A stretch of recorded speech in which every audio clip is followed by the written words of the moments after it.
കറി എന്താണെന്ന് വെച്ചാൽ ചുട്ട ചമ്മന്തി, ഉള്ളി, മുളക്, തേങ്ങ, ഇത് മൂന്നും കൂടെ ചുടണം. പുളിയിട്ട് ഉപ്പും കൂടെ ഇട്ട് ഇടിച്ച് ചമ്മന്തി, ചുട്ട ചമ്മന്തി.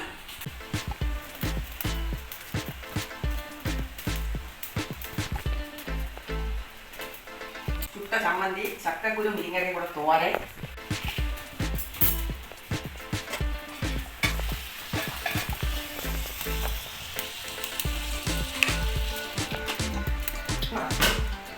നമ്മുടെ അമ്പട്ടപ്പാര എന്ന് പറയും. ഇതെന്തോന്നാണെന്ന് അറിഞ്ഞില്ല. അമ്പട്ടപ്പാര മീൻ കറി വെച്ചത്, അതും ഉള്ളിയും ചുട്ടത്. ഈ തേങ്ങ നല്ലതുപോലെ ചുട്ട് നല്ല കരിയണം. കരിയതിന് ശേഷം നമ്മൾ ഇടിച്ച് ഇതിലിട്ട് എന്താണെന്ന് വെച്ച് കഴിഞ്ഞാൽ കനത്ത ചീനിച്ചിട്ട് എടുത്തത് അല്ലെങ്കിലേ ഇടിയൂല. അപ്പൊ ഇടിച്ച് എടുക്കണം. പുളി ഇടണം. പുളി, ഉപ്പ്, ഉള്ളി, മുളക്, തേങ്ങ ചുട്ട് ആണ് ഇടിച്ച് ചമ്മന്തിയാക്കണം. നിങ്ങളൊന്ന് ചെയ്ത് നോക്കണം. കഴിക്കാൻ നല്ല സൂപ്പറാണ്. ഇത് മാത്രം മതി ചോർന്നാൽ. നമുക്ക് ഈ തേങ്ങ ഇതിൽ ഉടച്ച് വെച്ച് നല്ലതുപോലെ ഗ്യാസിന്റെ മീതെ, അടുപ്പിന്റെ മീതെ വേറെ ഒരു ഇട്ട് വെക്കണം. വച്ചതിന് ശേഷം അതിൽ തേങ്ങ വയ്ക്കാവോ. അതിൽ കൂടെ വെച്ചാൽ മതി. വെച്ച് കഴിഞ്ഞാൽ കത്തിപ്പിടിച്ചാൽ മതി ഗ്യാസ്.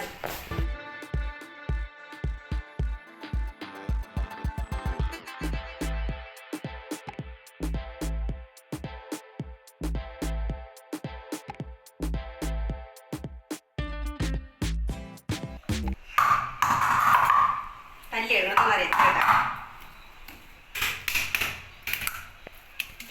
ചൂടുണ്ട്, നല്ല ചൂട്.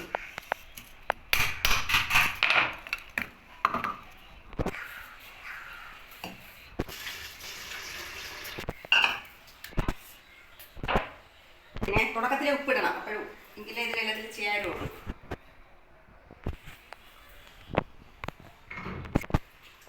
പുളി ഞാൻ വെള്ളത്തിൽ കൊമ്മിനായിട്ടുണ്ട്. ചില പുളി വെള്ളത്തിൽ കൊമ്മിനായിട്ട് അതാണ് ഇത്. എന്താണെന്ന് വെച്ചിട്ടുണ്ടെങ്കിൽ ഒരു മയം കിട്ടുള്ളൂ ഇരിക്കാനേ. ഇടിച്ചാൽ മതി.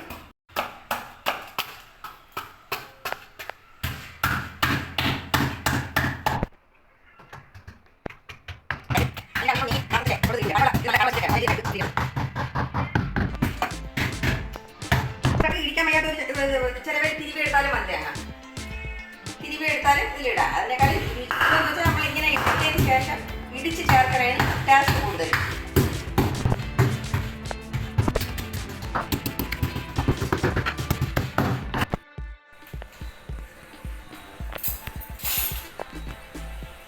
കറണ്ട് എടുത്ത് ഇളക്കി കറകറായിരിക്കണം. ചമ്മന്തി നല്ല തേങ്ങ നല്ല മൂത്ത് നല്ലതുപോലെ തേങ്ങ കരിയണം. കരിയിട്ട് ചമ്മന്തി.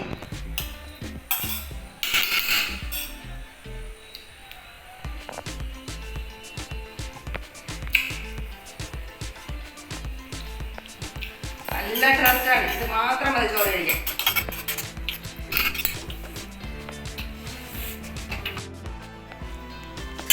ചോറ്,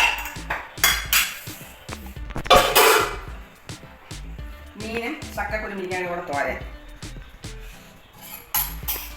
ഇടിച്ചമ്മന്തി.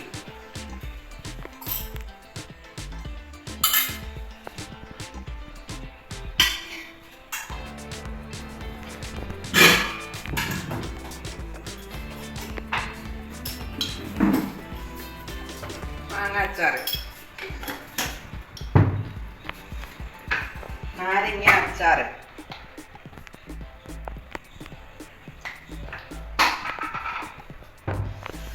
മുളക് വറുത്തത്. അത് വെള്ളക്കാന്താരിയാണേ വറുത്തത്. വെള്ളക്കാന്താരി, പാവയ്ക്ക വറുത്തത്. ഇതൊക്കെ ഞാൻ വറുത്ത് ഇട്ട് വയ്ക്കണേന്. എന്നും വറക്കണതല്ല, കഴിക്കാൻ നേരത്ത് മാത്രമേ ഇട്ടുള്ളൂ. ഇത്രയും കറികളാണ്.